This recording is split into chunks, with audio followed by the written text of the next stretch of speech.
numerologist community, and welcome back to another episode of the full and new moon series that I do every other week with Kelli Fox. Hey Kelli. Hi Rose. Thanks for joining us once again, and I'm excited to talk about the new moon and solar eclipse in Sagittarius, which will be on the 13th, 14th of December. So what does this one have in store for us?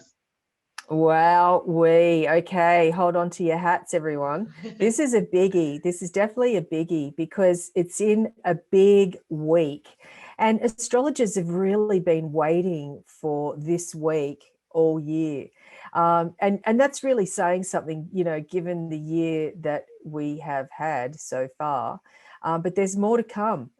So this solar eclipse is in Sagittarius.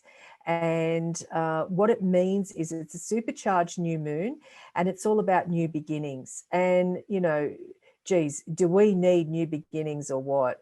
But it might not be what we think it might be. So that's the thing.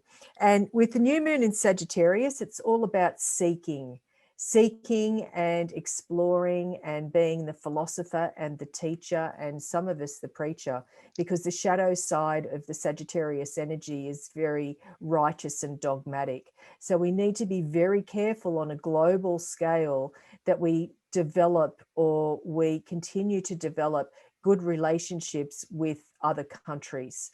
So that's it from a global point of view, because eclipses really are about the collective. And then if they fall like on a planetal point in your natal chart, then they become an individual thing or a turning point that we need to work through, or a milestone really. So this particular solar eclipse involves Mercury.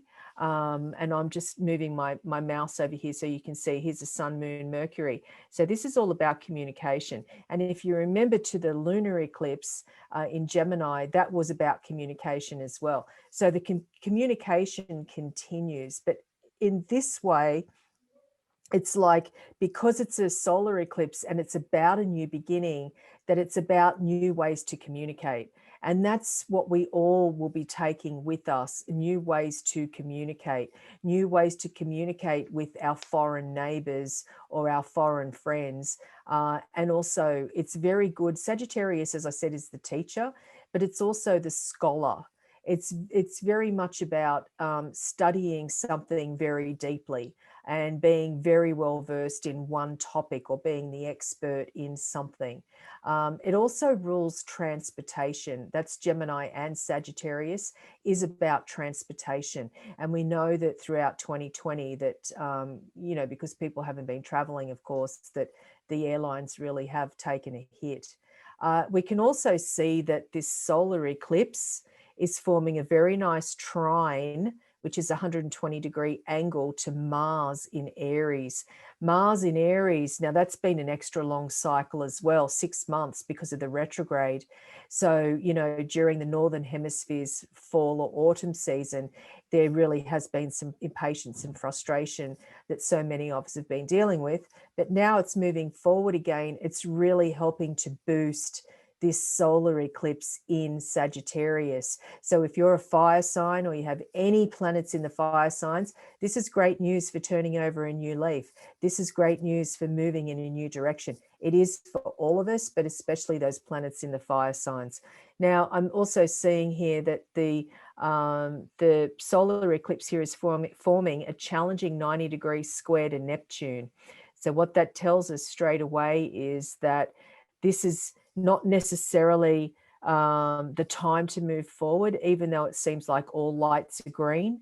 There's something that we're not seeing right now, because Neptune is a planet of fog, confusion. We don't have all the information.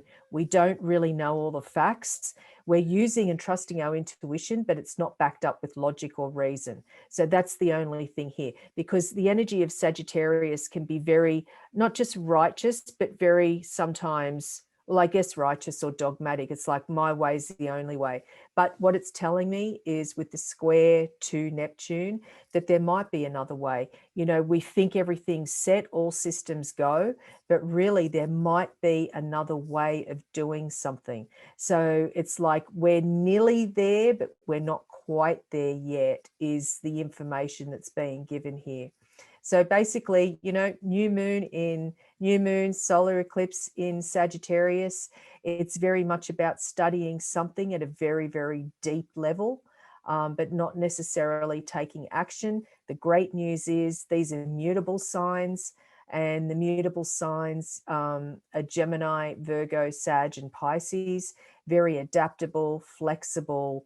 You know, it'd be a very different story if, you know, these energies were in fixed signs, which are not adaptable or flexible. So people will tend to dig their heels in a whole lot more than if they were with this mutable energy. But at the same time, you know, a lot of mutable energy, like we're seeing here in this chart, can be like holding on to a slippery fish.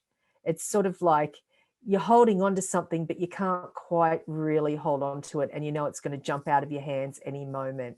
So the message here is to be as adaptable and flexible as possible. And if the fish jumps out of your hand, so be it. There's plenty more fish in the sea, right? I couldn't resist saying that, Rose. Exactly. Now, okay, we're talking about adaptability, but which signs are going to find that more difficult during this lunation? Oh, always the fixed signs, because the fixed signs being Taurus, Leo, Scorpio, Aquarius, because the fixed signs, you know, they're fixed. They're called fixed for a reason. They're sort of, they dig their heels in, and that's where they stay. And for, you know, for better or worse, whatever that might be. But in this case, adaptability and flexibility is called from all of us, and particularly going into 2021. So yeah, so this new moon solar eclipse really is about new beginnings. But before we can have those new beginnings, we need to have completion or endings. And with that said, you know, also this week we've got Jupiter and Saturn moving into Aquarius, and astrologers have been hanging out for these two ingresses of Jupiter and Saturn changing signs, because you know, given the year that we had, everybody's ready, you know, for a fresh start. So with Jupiter and Saturn moving into Aquarius, it's all about equality and humanitarianism.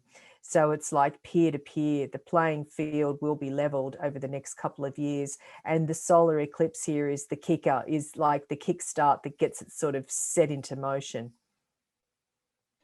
Absolutely. And I think everybody's ready, definitely ready for a new beginning coming up, and especially with the end of the year coming up. So we've just got one more lunation. So we've got the full moon in Cancer just before New Year's Eve that we'll talk about next time. But until then, thank you so much, Kelli, and we'll speak to you next time. Thanks, Rose. Great to see you. Thank you so much for watching this video. Make sure you subscribe to the channel for more readings and forecasts every single week. Head to the description now for your free numerology reading and to view our latest blogs.